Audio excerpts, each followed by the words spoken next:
जय माँ कामाख्या। मित्रों, ज्ञान गंगा चैनल में आप सभी का हार्दिक स्वागत है।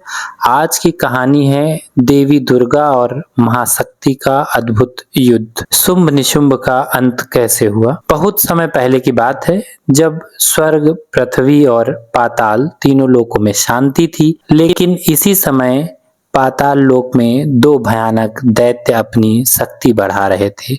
उनका नाम था शुंभ और निशुंभ। दोनों भाई बेहद शक्तिशाली थे, लेकिन उनकी सबसे बड़ी कमजोरी थी उनका अहंकार।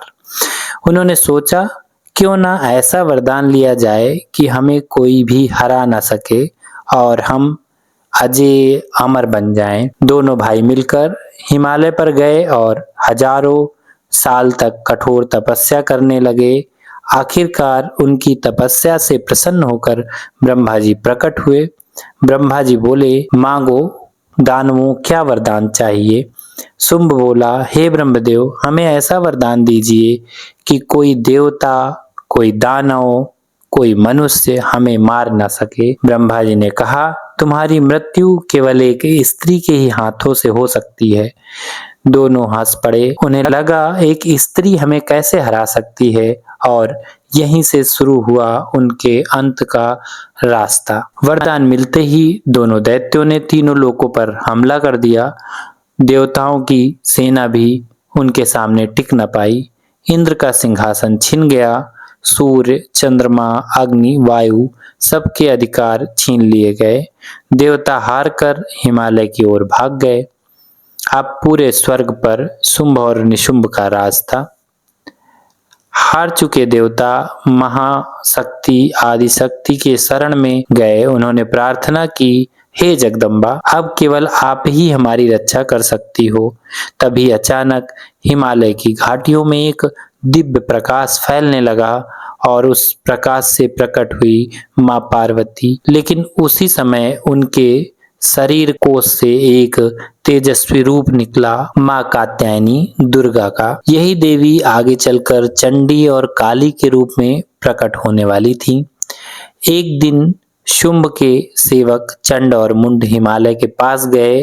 वहां उन्होंने देखा कि एक अद्भुत सुंदर स्त्री शेर पर बैठी हुई है। उसकी सुंदरता इतनी दिव्य थी, उसके शरीर से निकलती हुई प्रकाश किरणों से पूरा हिमालय प्रकाशित हो रहा था।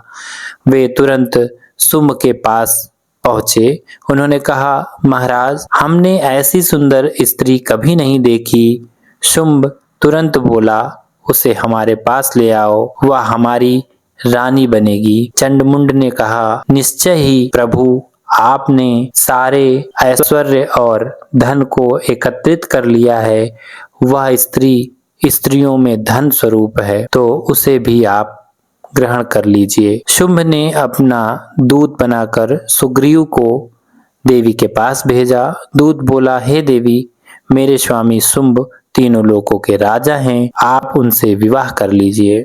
देवी मुस्कुराई और बोली, मैंने बचपन में एक प्रतिज्ञा की थी, जो मुझे युद्ध में हराएगा मैं उसी से विवाह करूंगी।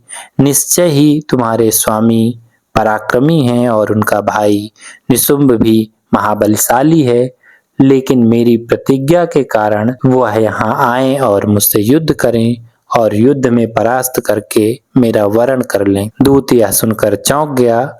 जब शुंभ ने यह सुना तो उसका अहंकार भड़क उठा। उसने अपने सेनापति धूम्रलोचन को भेजा। धूम्रलोचन हजारों सैनिकों के साथ देवी के पास पहुंचा। वह चिल्लाया, देवी, चलो हमारे साथ। देवी ने शांत स्वर में कहा, यदि तुम्हें युद्ध चाहिए तो युद्ध ही मिलेगा। और तभी देवी ने एक भयानक हुंकार भरी और उस हुंकार से धूम्रलोचन भस्म हो गया। अब शुंभ ने चंडमुंड को भेजा। उन्होंने देवी को घेर लिया। तभी अचानक देवी के शरीर कोश से एक भयानक रूप प्रकट हुआ, माँ काली का। काली ने चंड और मुंड दोनों के सिर धड़ से अलग कर दिए और देवी को अर्पित कर दिया। माँ चंड और मुंड का अंत हो गया। तभी से देवी ने काली का नाम चामुंडा दिया। अब शुंभ ने अपने सबसे खतरनाक योद्धा को युद्ध के लिए भेजा जिसका नाम था रक्तबीज। रक्तबीज की शक्ति बहुत ही डरावनी थी।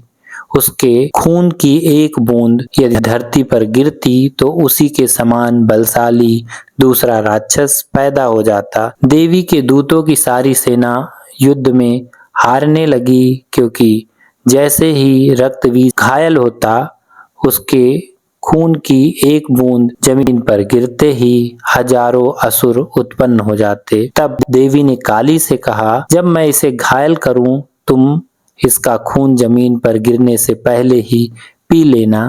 काली ने वैसा ही किया और अंततः रक्तबीज का अंत हो गया। अब मैदान में बचे थे शुंभ और निशुंभ। पहले निशुंभ ने हमला किया। देवी ने अपने त्रिशूल से उसका अंत कर दिया। अब शुंभ क्रोधित हो गया और वह आकाश में उड़ते हुए बोला, देवी तुम अकेली नहीं हो, तुम्हारी मदद के लिए यह सारी देवियां एकत्रित हैं। देवी मुस्कुराई और बोली, यह सब मेरी ही शक्तियां हैं जो अनेकों रूप में यहाँ उपस्थित थी। अब देखो इन सबको मैं वापस अपने में समा ले रही हूँ। अब युद्ध के लिए तैयार हो जाओ। अब युद्ध था केवल देवी और शुंभ के बीच। युद्ध कई घंटों तक चला। अंत में देवी ने अपना त्रिशूल उठाया और जोर से प्रहार किया।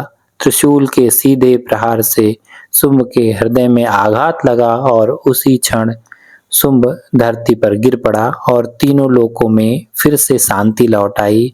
देवताओं ने जय जयकार करी। देवताओं ने माँ से प्रार्थना किया कि जो भी व्यक्ति आपके इस उत्तम चरित्र का श्रवण करे उसके सभी कष्ट नष्ट कर दीजिएगा और हमेशा उसके जीवन में आई हुई बाधाओं को दूर करिएगा।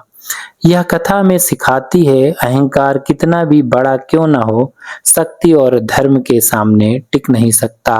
और यही कारण है कि आज भी नवरात्रि में माँ दुर्गा की पूजा की जाती है और उनके इस चरित्र का पाठ किया जाता है। तो मित्रों, आपको यह मेरी कहानी कैसे लगी कमेंट करके जरूर बताइएगा और यह कहानी आपको पसंद आई हो तो अपने मित्रों और परिवारजनों के साथ शेयर कीजिए। मेरे चैनल पर आप नए हैं तो चैनल को सब्सक्राइब कीजिए। माँ दुर्गा आपका यह पूरा वीडियो जो भी मेरे चैनल पर आके देखे उसके सभी कष्ट दूर कर दीजिए और उसे धन धान्य से परिपूर्ण कीजिए। जय माँ दुर्गा।